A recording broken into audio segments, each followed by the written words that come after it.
uh, that HARQ discussion. In the case of just one slide we added here.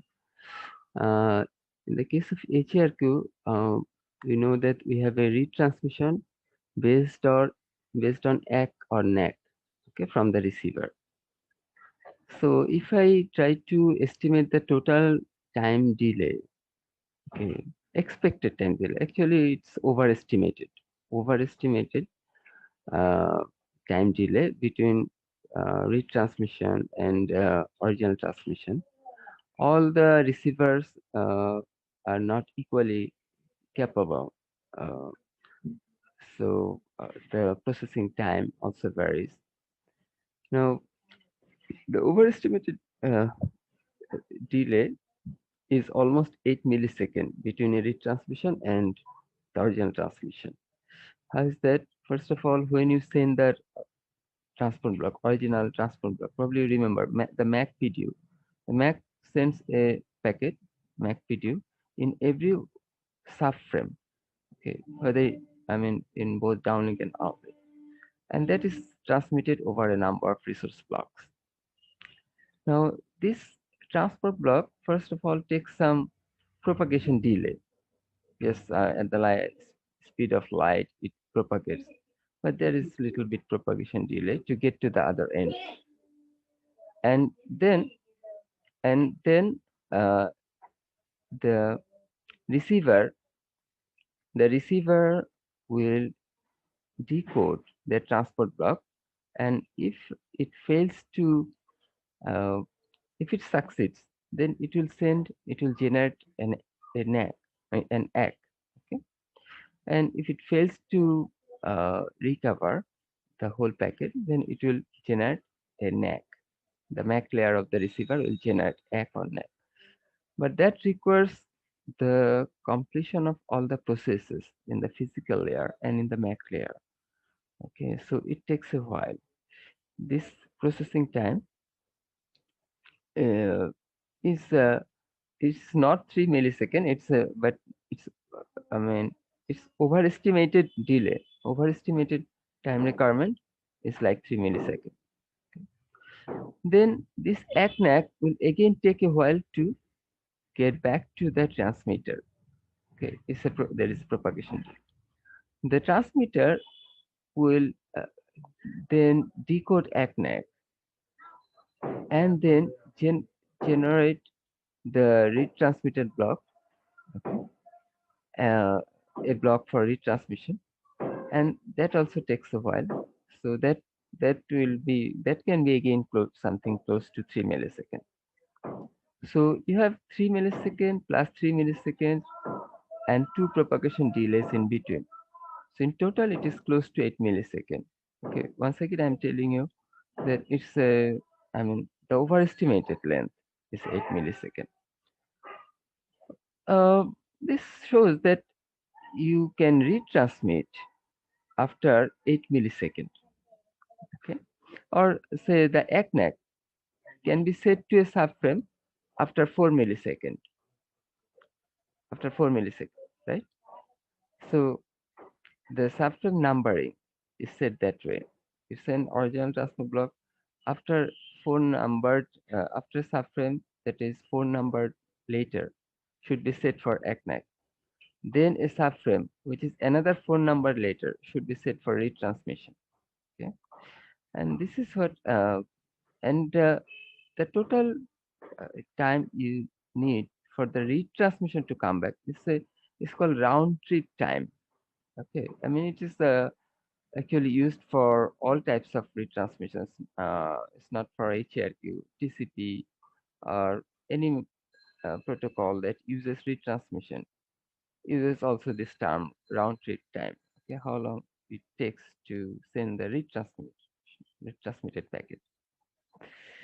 Now, for us, I mean, since it is 8 millisecond, so the retransmission should the retransmission block should be sent after it sorry,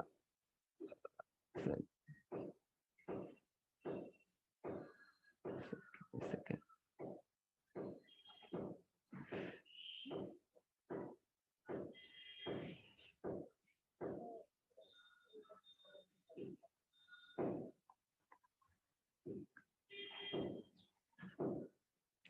So the trans timing is set like that. We already discussed it yesterday. Okay. For downlink, the PTCJ signaling and the original transmission occurs on the same subframe. Okay. In the beginning of the subframe, you have control region for PTCC, and in the rest part of the subframe, you have the actual data. Then the ACNAC is transmitted on n number 4 numbered subframe. If it is n numbered subframe, then the actual delay is not exactly, I mean, it is little less than 4 subframes uh, because of time shift and all that. But in terms of numbering, it's n plus 4. Uh, then the retransmission can take place on a subframe which is at least 4 subframe. Again, then in terms of numbering, there is a 4 subframes delay. Okay, or it can be sent on a later subframe. At least it is 4 and plus 8 or later. So in this case, the retransmission, okay, this has fixed timing, but only say in this whole table, only this field does not have a fixed timing. Okay, but the PTCJ signaling is used there. So when you have PTC signaling, you know that it is for this retransmission. So you don't know beforehand when it will be transmitted, but the PTC signaling is used again for the retransmission. That sets the time cipher, I mean timing. Uh, but for uplink, all transmissions have fixed timing. PTC signaling is in, then the original transmission occurs 4 subframes later. Okay, in terms of numbering. Then the ACNAC another 4 subframes. For retransmission another 4 subframes. So it is fixed. So since it is fixed for the retransmitted block, you have fixed timing. It is called synchronous for uplink. But for downlink, the hierarchy process is asynchronous because the retransmit process does not have a fixed timing. Secondly, we now know that typically we have 8 subframes delay between original transmission and retransmission, like n plus 4 and n plus 12. You have 8 subframe delay, or n and n plus 8. Okay, so typically you have n subframe. So meaning that you could have some other transmissions in between, and their associated retransmissions. Like another original transmission, you could use at n plus 1, and for that, that is retransmission could occur, or maybe I take this uplink example.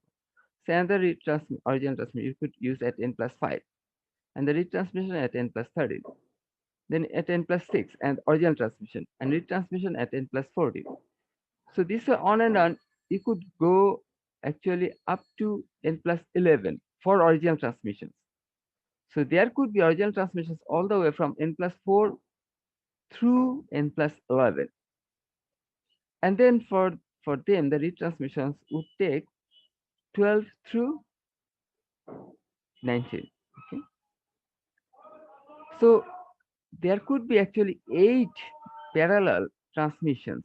In this case, say when you have n plus 6, then some original transmission is going on and some retransmission for another one, and the previous block is also going on. But in parallel, there could be at most 8 hierarchy processes. Okay, transmission, retransmission, these processes could take place in parallel. I mean, you should use a maximum number of 8, because after that there will be again you have some retransmission.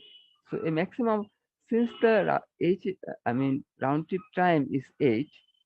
Okay, at most 8 parallel transmissions are used in the hierarchy process. There are parallel hierarchy, I mean separate buffers for hierarchy operations, where you combine that original transmission and the retransmissions. And each such buffers are used for hierarchy. There are eight parallel hierarchy buffers which keep uh, performing the soft combination between original. So this is what I mentioned here, that you have the maximum number of parallel processes HRQ processes is set to 8. And these HRQ processes are numbered using HRQ ID. So you actually need a 3-bit ID, 3 bits long ID, because there can be a maximum of 8 processes. Okay, and that is signaled when you uh, use the say PDCC signaling for retransmission. For retransmission, you use, for say for downlink. For downlink, uh, you just select a uh, you say an or some transmission to be retransmitted. But which one is that? That is signal using that HRQ ID. Okay, it is for the retransmission of that block, because you could use different timing for different retransmission for downlink. However, for uplink, there is always 8 subframes delay, so HRQ signaling HRQ ID is not required. Always you know that, when you receive, you have some retransmission, it will be for a transmission 8 subframes before. Okay, so HRQ ID, since it is synchronous, HRQ ID signaling is not required. Okay, so HRQ retransmission for uplink is synchronous, always synchronous. So HRQ ID is not required. Okay, so but in the case of downlink, now the PTCH instance uh, has different formats. Okay, it's a package, a small packet to indicate the resource allocation, but there are different formats because you could have different types of like uh, some sometimes you receive just say 1 or 2 resource blocks for some cases. Okay, so in that case you can use a small type of PDCC instance, a PDCC packet, which is which takes up a small space in the control region. Sometimes you have many other fields. You need some fields, additional fields in the PDC signaling, and so you need some larger instance. Okay, so to fit in, to just make sure that you take up as as much space as required in the control region for PDC instances, for PDC packets. There are different PDC, different formats defined for PDC instance. These formats are described in chapter 5 of my book, but we will not look into all these different types of formats. But I can mention that say for downlink, uh, one of the most common formats is DCI format 1. Okay, DCI format 1. And for uplink, the common format is DCI format 0. For uplink, is DCI format 0. Okay. Now, I have probably explained all the different steps uh, in for this downlink and uplink transmissions. I mean, as much I have included in the slides.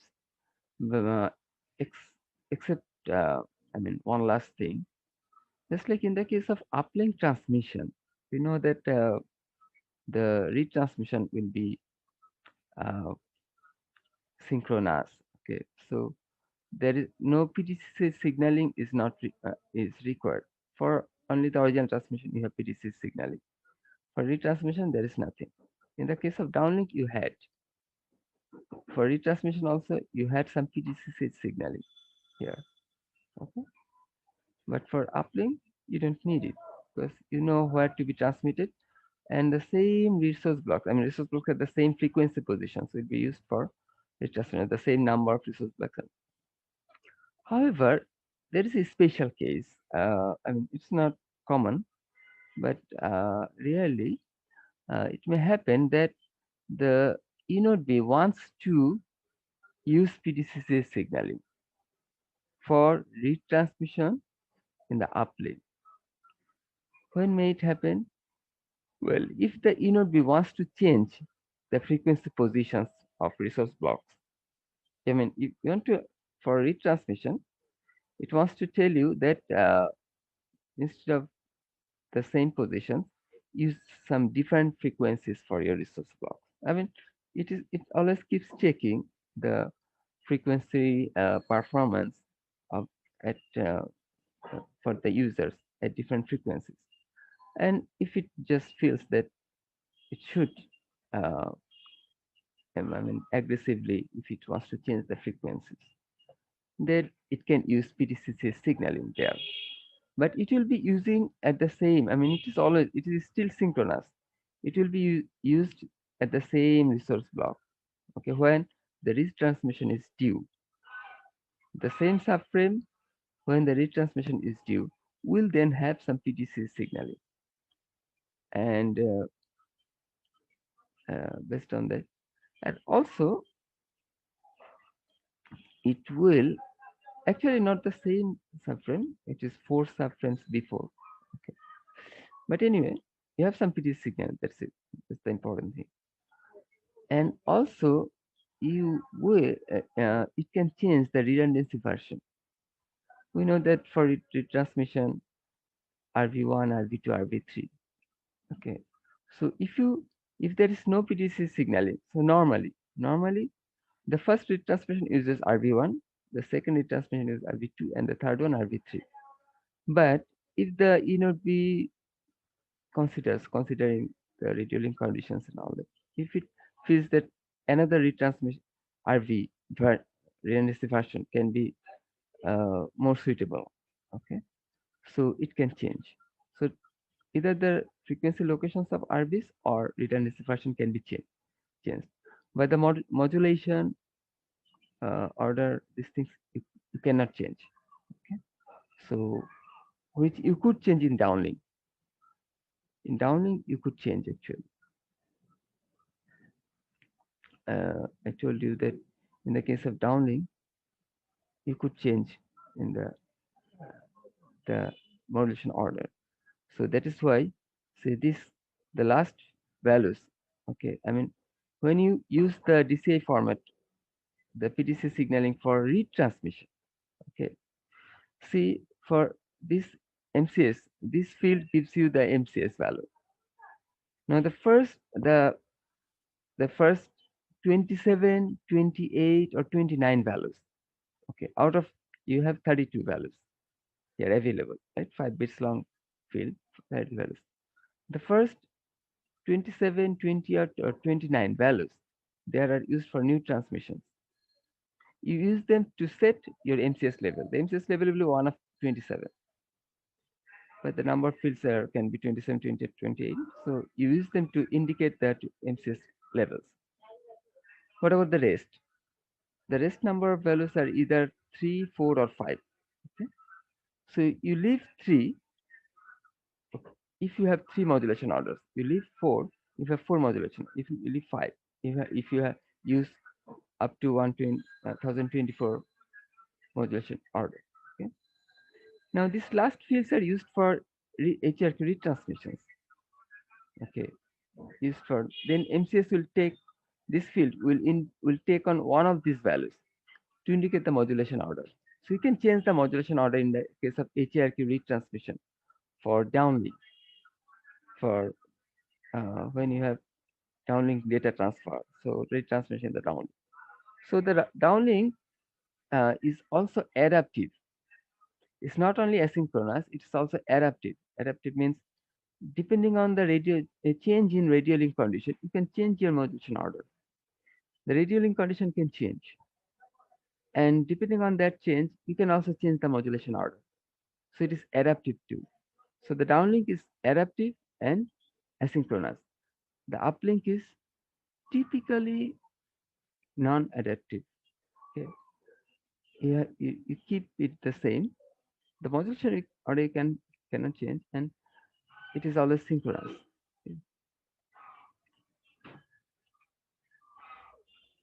Okay.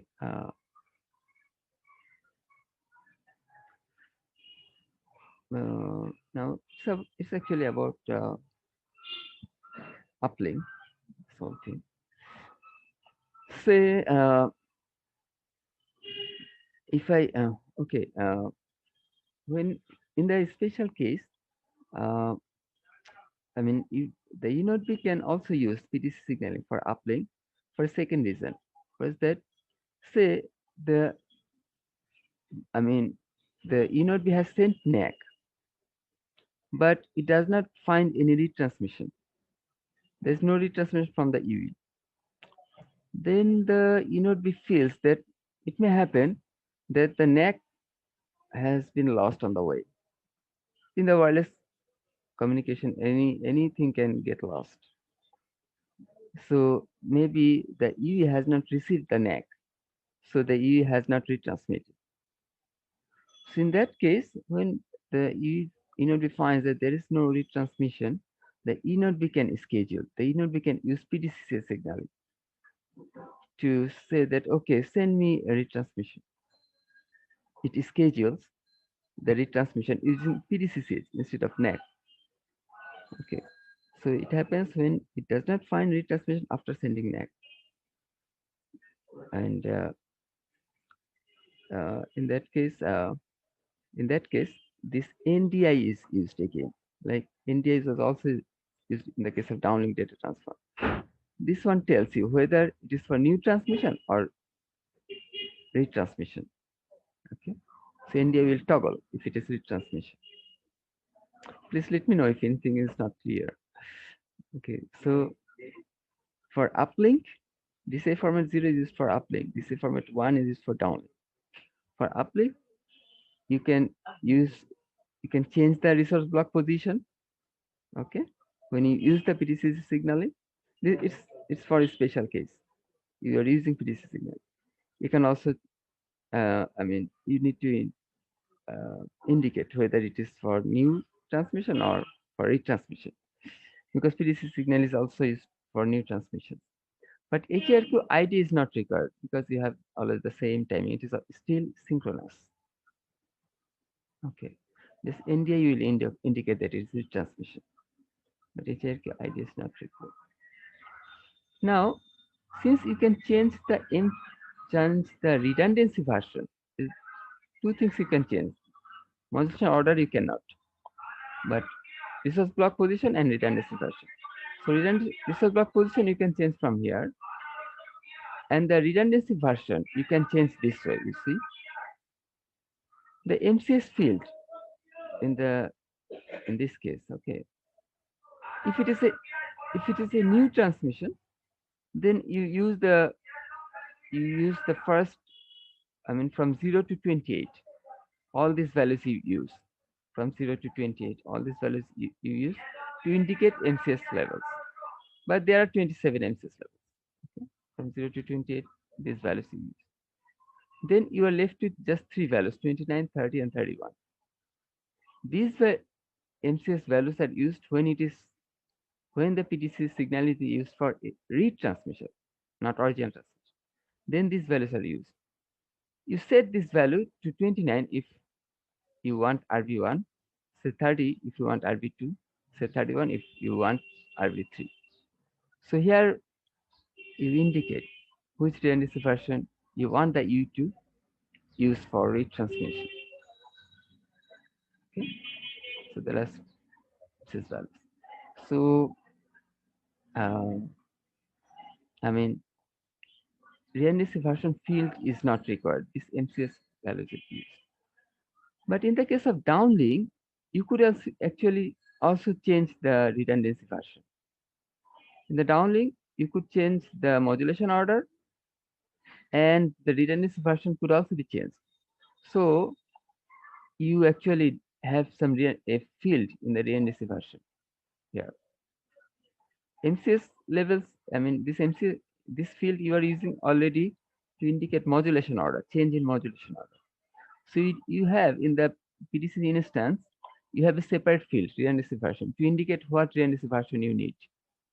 You are using for retransmission in the downlink. Okay, so you need HARQ ID because it is asynchronous. You need DNS version field in downlink because it is adaptive. You can change DNS version. Okay. Okay.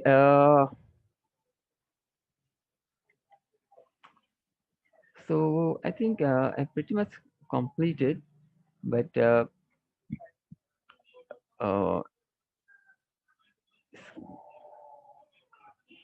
I just would like to tell you that say uh, this push. Okay. Uh, I mean, for push you have some resource allocation, dedicated resource allocation. Okay, in for uplink transmission, and that is then you use it. That is called push. But push is like some resource. I mean, part of the time frequency grid is reserved for people who are for people to use who are in RC connected state. Okay, I mean in the if I look at the channels,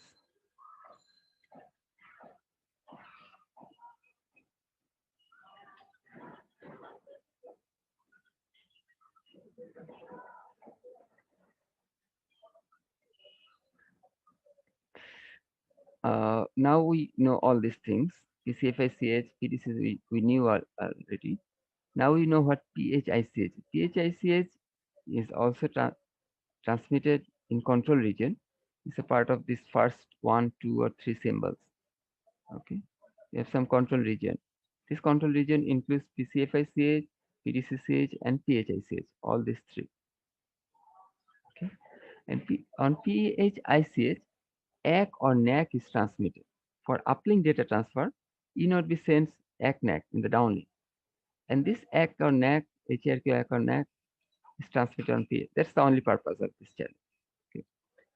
Now, this PHIC, in this PHIC, multiple, I mean HRQ ACK NAC for multiple people can be multiplexed. Okay. So it's a common area for multiple people to share, but all these people are in RC connected state. Okay, RC connected state has, uh, I mean, people have RC connected state when they are in a mode to transfer data. Okay.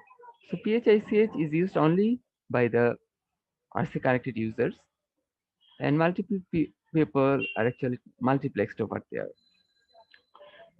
Similarly, push is some area reserved for multiple people to use, okay, in a multiplexed way, and it is also for the users who are in RC connected state. Now, this type of, instead of dedicated allocation, this type of multiplexing is possible, although you can have many RC uh, connected users, but this type of multiplexing is possible because the information is very small here. Like you send only HRQ ACNAC. So, ACNAC is just 1 bit field.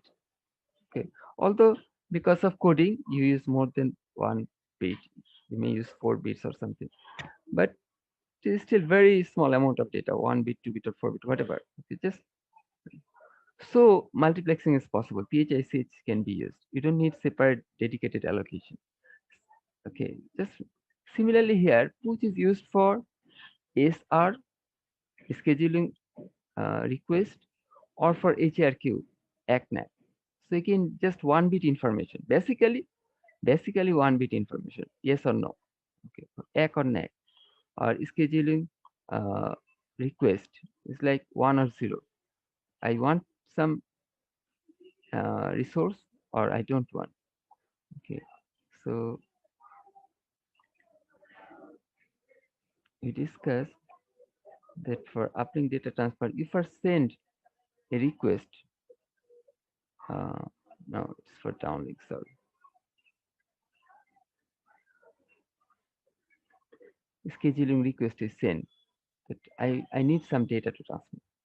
Okay, So there is no push allocation. Then you get some data allocation. From then on you have push. Okay, so you send BSR. Okay, just indicate this much data I have in the buffer, in buffer queue. Okay, but until you have push, you send push, send SR on push. Similarly, for downlink data transfer, you need to send ACNAC. Okay, so for that purpose, if you don't have push, you don't have data transfer going on in the uplink, use push to send your ACNAC, or you send CQI to send ACNAC. So very little amount of information. So that's why you can they can be multiplexed. However, the latch part, this patch is used for RC idle state users, the users who are in idle state. Okay, you have no calls up, so you just want to start communication. Then you use patch. So patch is for RC idle state users, which is for RC connected state users. But both are for multiple people to use. Anybody, okay, in the cell can start using the patch resource. Some resources are reserved. This area in the time frequency range and uplink are reserved for patch. So that's indicated in the broadcast information. The broadcast information some from the E0B indicates that these resources, okay, in the time frequency gain will be used for patch purpose. So idle state users use the patch. Shortly we'll discuss, actually not shortly, after midterm we'll discuss some paging process, random access process. Then it will be, we'll explain the use of patch. Now, questions.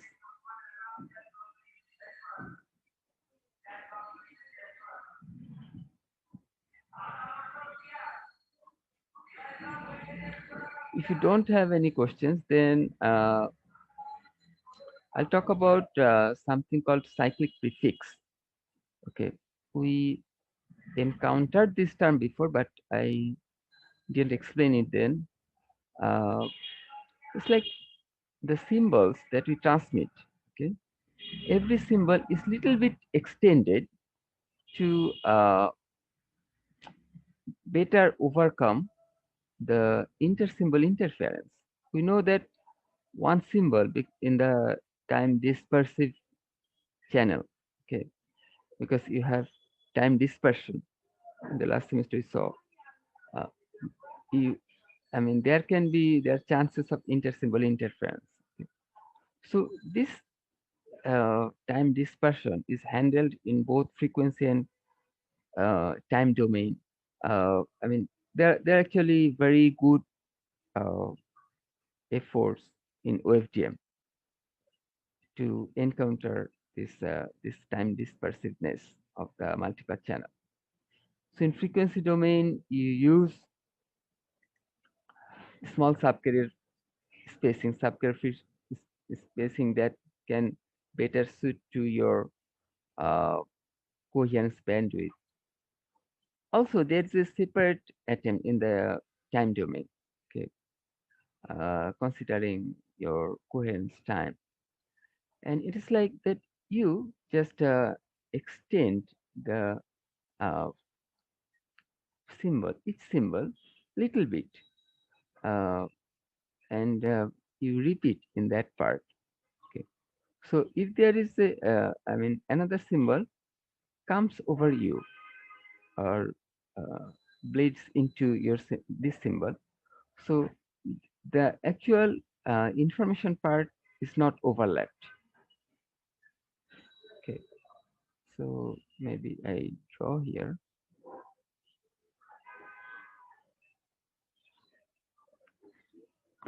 In the last semester, we drew that if you have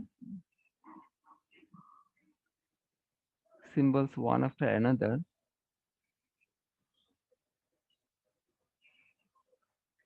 then say for this symbol, okay, you could have also symbols from say A and B. Say A can have a component here, Okay, B can have a component here. I mean, so there can be overlapping. Now, what is done here with cyclic prefix? The symbol, a particular symbol you have, okay, copy the end part and add it in the beginning. Okay, I mean that part is just copied and inserted in the beginning. Okay, so the actual information is this one, but you have a copy here. So if you have another symbol already coming over you over this part, okay, then you still have the actual data part intact. Or if you have some symbol coming over here, but this part is then available free, then you can use this part. Okay, so since it is a copy, if one of the end you can use, overlapping may damage one of the two ends, but if the other end is available, you can use that and recover the actual data. So the end part is copied and inserted in the beginning of the symbol. This is called cyclic prefix.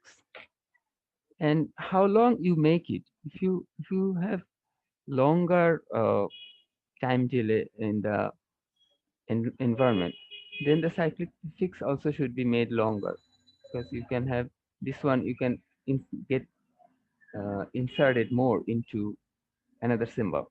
Okay, one symbol can bleed more into the next symbol, so the cyclic prefix should also be made longer. And that is what is done in the case of LT. Uh, so just the end part is copied and inserted at the copied and inserted at the beginning of the WebGen symbol. So this duration of the cyclic prefix is called TCP, and the actual symbol period is then extended this way, T plus TCP. And this is just to help counteract the intercept interference, the time dispersive channel. Okay, but there are two forms of CPs available. Okay, if you have very large cell size or heavy uh, urban multipath area, okay, like if you have some hilly areas, I should add here, I mean mountainous area or this type. Okay, so you have some large mountains a little bit far from yourself, then you can have large delay, I mean hyper component with significant delay. So in for this type of environments, an extended cyclic prefix option is available.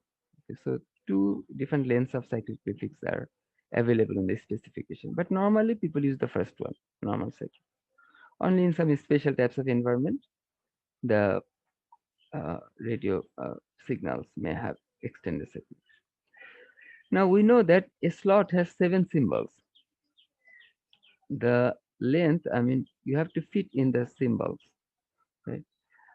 Well, the length of the cyclic prefix uh, to fit in that 0.5 millisecond, okay, I mean it is little uh, mm, um, uh, I mean different between the first symbol and for the rest of the symbol. It's not uniform. Okay, for last 6 symbols, the length of cyclic prefix is fixed, 4.69 microsecond. For the first symbol, it is 5.21 microsecond. The first symbol is little larger. Uh, so it's like 4.69 and 5.21. That's the length of this. Well, but the rest of the symbol period is the same for them. Okay. Now these lengths are, I mean, the timing, the length of the symbols or cyclic prefix. All these are defined using some unit. There is a unit which is called TS to provide some consistent timing definitions, that all the different types of time length have some consistency. So they all are made some integer multiples of a a basic unit that's called TS, and that TS is calculated using uh, this way. Okay, say uh, when A50 is used to I mean for the modulation on the subcarriers, first Fourier transform, and you have some number, particular number of frequency points when you use A50. It has to be 2 to the power some integer number. Now, when you have 20 megahertz bandwidth, that's the largest bandwidth for AT. That A50 has the largest number of points, that is 2048. If you have 10 megahertz, then it is 1024. Okay. For 5 megahertz, it is 512. That's the size of the A50. So the largest number is 2048, and the subcarrier spacing we know 15 kilohertz. So from there, the uh, TS is calculated this way. Okay. And it is like this. So TS is the basic unit with this much length. Okay. So all these things, like say uh, the length of the cyclic prefix is made some integer multiples of TS. For these 6 symbols, it is 144 times TS. The first symbol, it is 160 times TS, little bit larger. Actually, to fit in 0.5 millisecond, okay, to have a matching with 0.5 millisecond length, it is made little larger. For extended cyclic prefix, you see the TCP is quite large. It is 512 times TS. So these are the lengths of the cyclic prefix. Now the symbol, for the symbol period, you have it is the symbol, the actual data part is 2048 times TS. Okay? But including the cyclic prefix, it is 160 plus 2048 times TS. And for the 6 symbols out of 7, okay, it is the CP part is 144 times TS, and the rest, the actual data part, is again 2048 times TS. So the total symbol period becomes, okay, this one plus 6 into this one. I mean, the total length for a slot is 0.5 millisecond. Now you see that it fits exactly into 0.5 millisecond length, okay, because of this additional length for the first symbol. For the extended case, all symbols have equal length. There are 6, but there are 6 symbols. So you have 7 symbols normally with normal cyclic prefix, and with extended cyclic prefix, you have 6 symbols per slot. So if 6 times this much length, which again fits exactly into 0.5 millisecond. Okay, questions?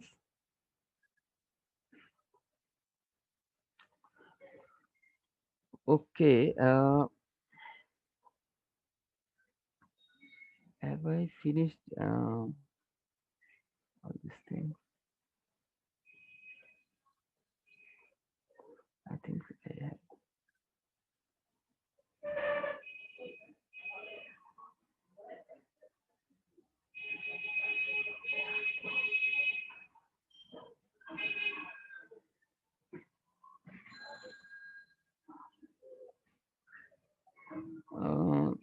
So I think I have finished discussing the slides that I added later, like this one I discussed. Probably they all have been discussed. Okay, now I'd like to begin a short presentation, new presentation, but short.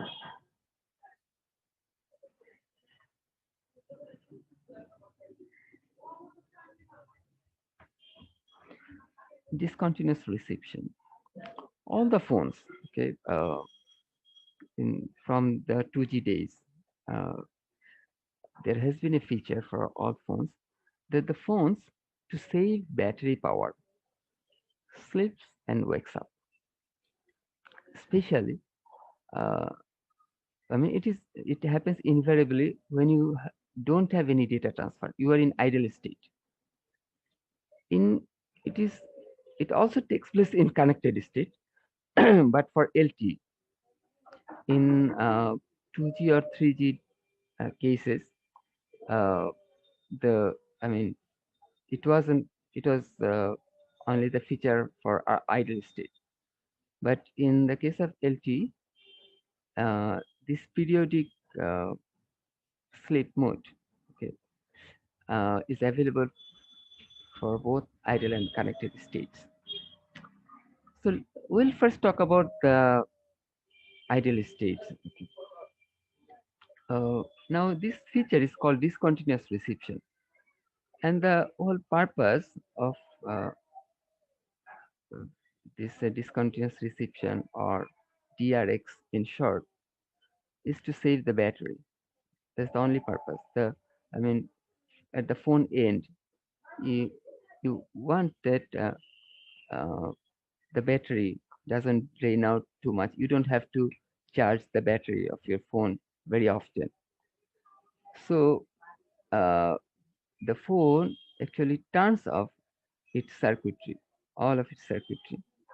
Uh, when you are not using your phone, it turns off its circuitry to save battery, and then it wakes up to check, uh, to read the information broadcast from the network. So periodically it wakes up and it sleeps. Oh, sorry, I thought I had a figure. Mistakenly I did. But it's, sorry. So anyway, I can just draw here.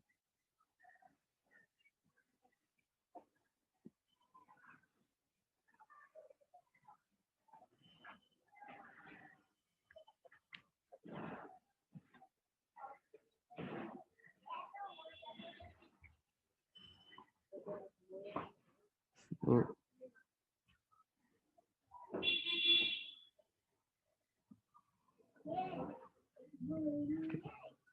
so these are called DRX cycles.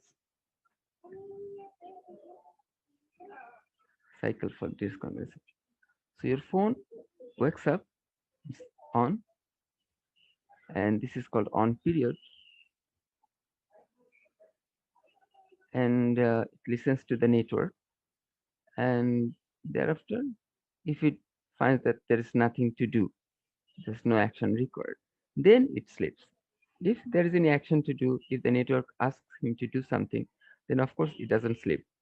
It does it. Okay. But if there is no instruction from the network to do anything, it sleeps. Again, it wakes up and checks whether or not there is any instruction from the network. Okay. Or it updates uh, with some uh, information from the network in the on period.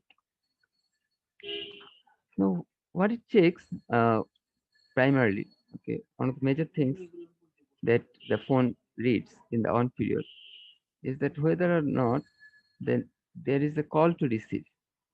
Someone may be calling you.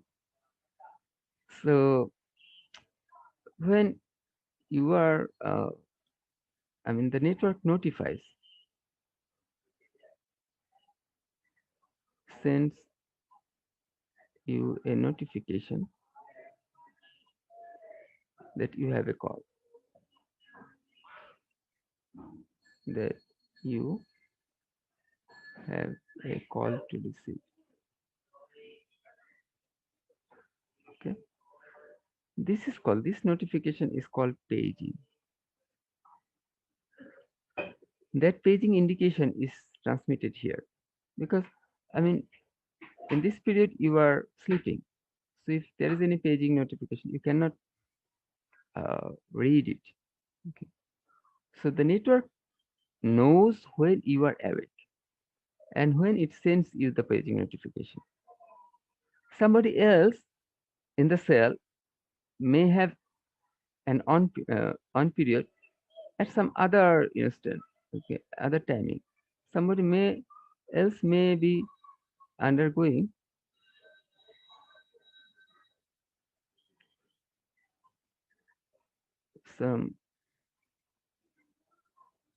DRX cycles this way. Okay, so for that guy, I mean, this is for user B, and oh, sorry,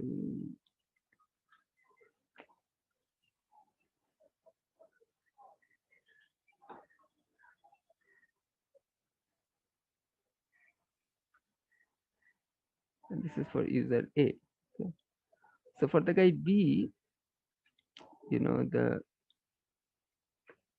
uh, paging notification will be transmitted here because this is the on period for that guy. The on periods can be different for different people. The network must know when, I mean, what the on period is, the timing of the on period for the users in the site. So B will receive his paging notification here. Oh man, I'm sorry.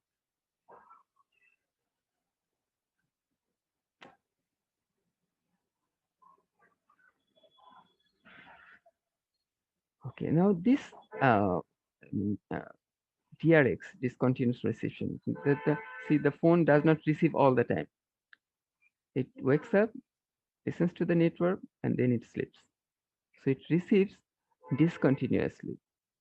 Okay, and so it is called a feature, uh, discontinuous reception, or DRX, and it has been a feature always in all generations, 2G, 3G, and 4G.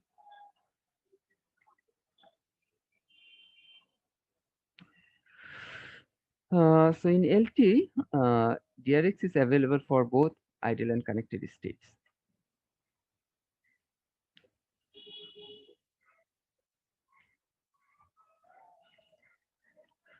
So you have DRX cycle, and during the on duration, the listens to the downlink transmissions from the inode. Okay, we'll first discuss this slide. We'll discuss after mid, the connected state part. Okay, so let us discuss the oh.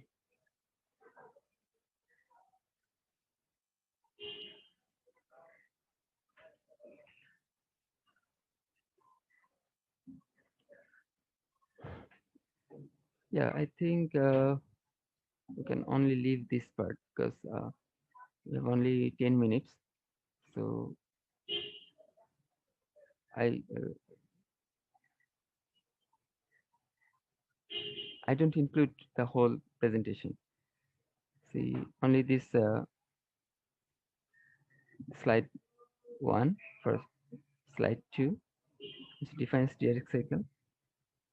Then this slide we skip, and here it says that it sends paging notification. Okay, this term paging occasion or these things, you don't have to remember now. We'll discuss them after mid.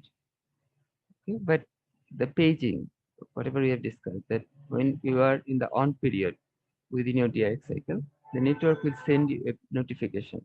Okay, that you have a call to receive. Someone is calling you. Okay, and now this point, this is the last slide we are discussing. This is the last slide we are discussing after, I mean, before mid. Okay, this one discusses the trade-off between long and short DRX cycle length. If you have a long DRX cycle, then you can sleep longer. You wake up once in a while. Okay, maybe uh, in say several seconds. Okay, uh, say the maximum length can be, I think, 2.56 seconds. Okay, so in about 3 seconds, you just wake up once. So that's a long DRX cycle length. So you'll have better power saving. But if you wake up in every, say, 10 millisecond, or every, say, 100 millisecond, then the power saving will not be that much. you're just waking up frequently, though, so the circuit will consume more power there.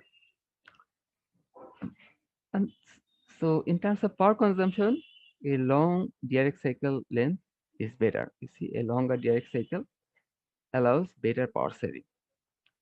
But someone may be calling you. Okay. So when you are sleeping, the network cannot reach you. Okay. So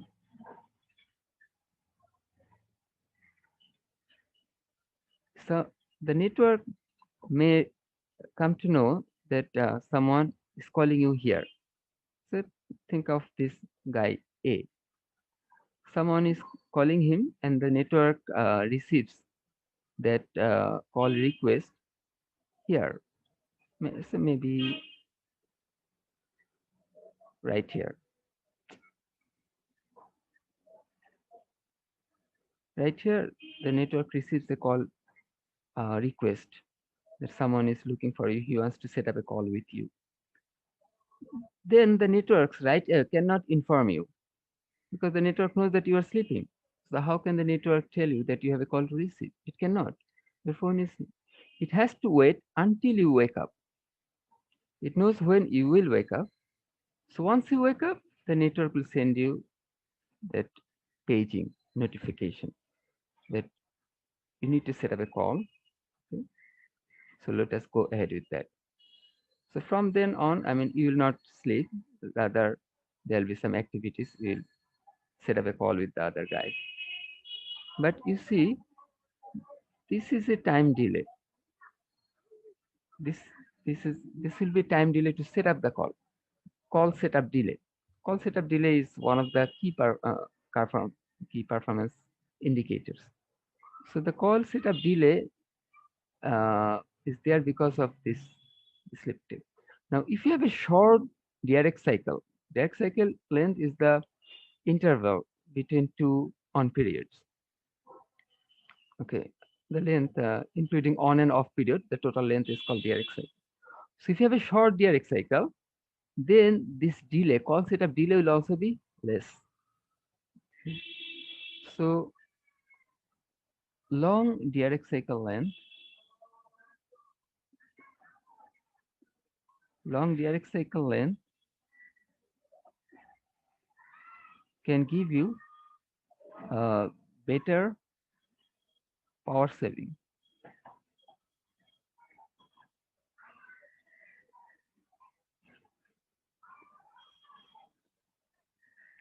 But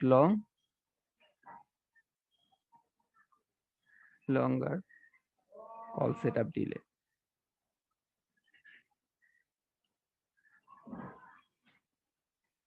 Okay, so vice versa. If you have short direct cycle, then you have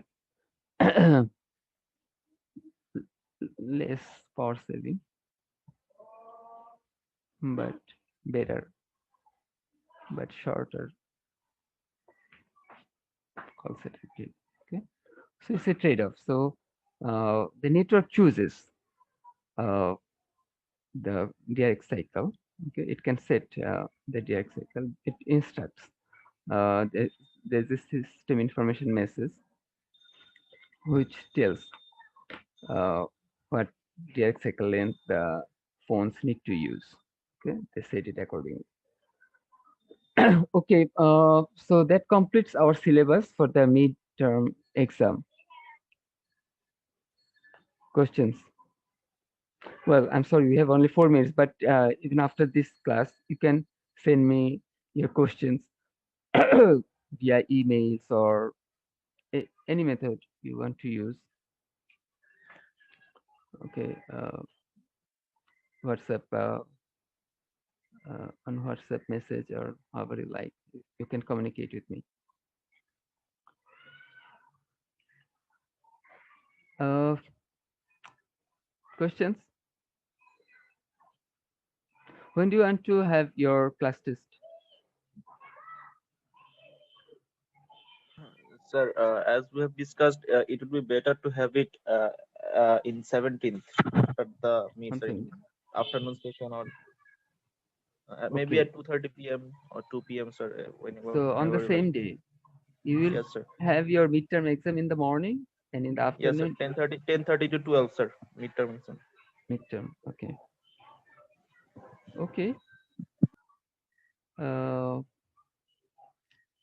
I'll send you some instructions for the midterm exam after I prepare my question. Okay. Uh, but as we discussed yesterday, I mean, a few things you may have to select or write down on the Google form. Okay. If it is when it is a very short answer, the rest you can submit uh, just from, I mean, and the paper you can write down or draw whatever, and then capture the images and send it to me. Just upload it in the same uh, exam environment. You can upload.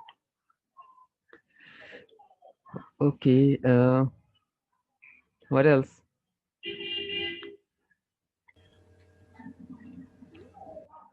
Uh, the stuff, especially about data transfer, okay, requires your attention. Please go through them carefully. If you have difficulties in understanding, contact me. Um, well, and the course outline, I wanted to upload this morning, but I felt unwell last night, and uh, so hopefully today I will just complete it and upload. Okay.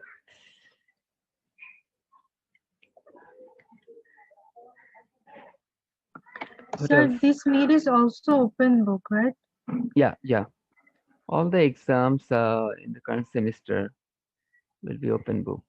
Open book, open notes. You can access the class lectures, the video lectures, anything you can access. You can go online and find out stuff. What we only prohibit is to communicate with another person. Okay, you can access any type of resources, but you can't communicate with other people. Okay, that's it. And that's also risky, you know. I mean, your friend may be mistaken. I mean, when you access resources, that should be correct. But when you seek help from your friend, uh, he may also be mistaken.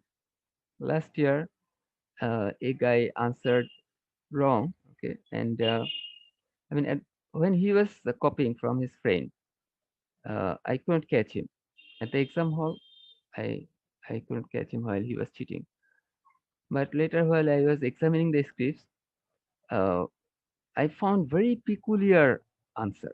Okay, and someone else also had that peculiar answer. So I realized that he had copied. So I deducted points. Later, he came to me and he asked me that, I mean, how I could catch him. Okay, because at the exam hall, I could not. Uh, so I asked him whether or not you had copied really. He said, I did copy, but how could you catch? Okay. So, I mean, the point is, I mean, your friend may be mistaken sometimes.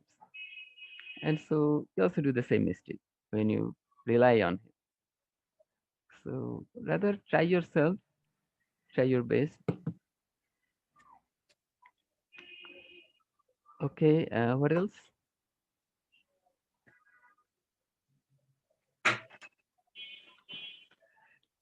We have been covering the basic stuff like the basic processes we have been discussing. And once we finish that, okay, after DRX, we'll cover paging, then random access, then handover service selection, these things. Okay. Uh, Once we complete them, we will discuss 5G features, NB-IoT 5G features. These things will cover. Okay.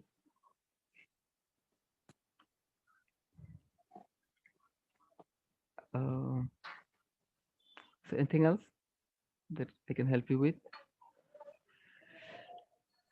Okay, if not, as I said, that you can send me queries anytime you need. Okay, if you need an assistance for your preparation, don't hesitate to contact me. Okay,